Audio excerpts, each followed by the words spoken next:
presidente do Banco Central.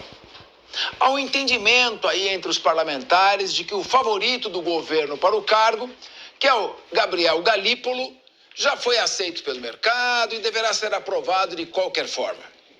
A oposição também aponta que Galípolo se alinhou a Roberto Campos Neto nas últimas votações para manutenção da taxa Selic, o que ajudou a reforçar a impressão de que ele atuaria com independência em relação ao governo. A possibilidade de antecipação da indicação voltou com força nos últimos dias no governo diante da insatisfação com a taxa de juros e o temor da recessão da economia dos Estados Unidos. Meu querido Henrique Kriegner, os Estados Unidos vão entrar em recessão. Eu acho que não há mais dúvida com relação a isso. Os Estados Unidos estão com um déficit fiscal, uma dívida de 35 trilhões de dólares.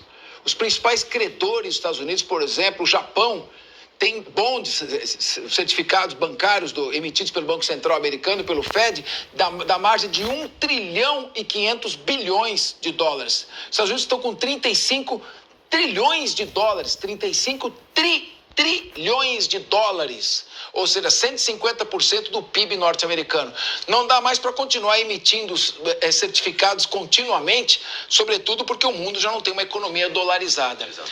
Dá para o Brasil ficar exigindo do Banco Central baixar a taxa de juros quando ele não faz sua lição de casa e aprofunda o déficit fiscal cada vez mais? É mais uma demonstração da irresponsabilidade que a gente vê por parte do governo federal. E eu quero resgatar também, Capês, o histórico de como que essa campanha contra o atual presidente, né, o Campos Neto, começou. A gente vê desde o início do governo Lula uma intencionalidade muito grande, inclusive em trazer para a mídia de que a culpa do problema na economia no Brasil, a dificuldade da retomada econômica que foi prometida na campanha e etc., se concentrava nas decisões de uma só pessoa, que é o Campos Neto. Eu acho que a oposição, ela acerta na estratégia política de não impedir para que não haja mais um sangramento da economia no Brasil, como tem feito. Porém, economicamente, isso é muito preocupante para o Brasil. A gente tem um cenário, como você bem colocou, Capês, que é preocupante no cenário internacional e a gente não pode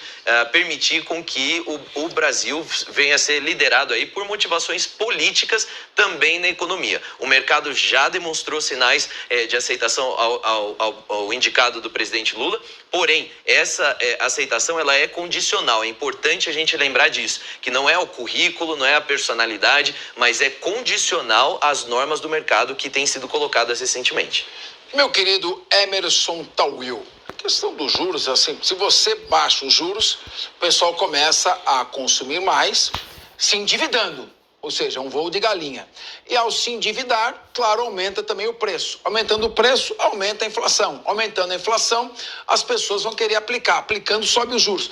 É um raciocínio primário. Como é que se pode interferir politicamente na taxa? O Galípolo é um economista sério. Será que ele iria arriscar toda a sua formação, o seu currículo, sendo objeto de uma manipulação política da taxa de juros?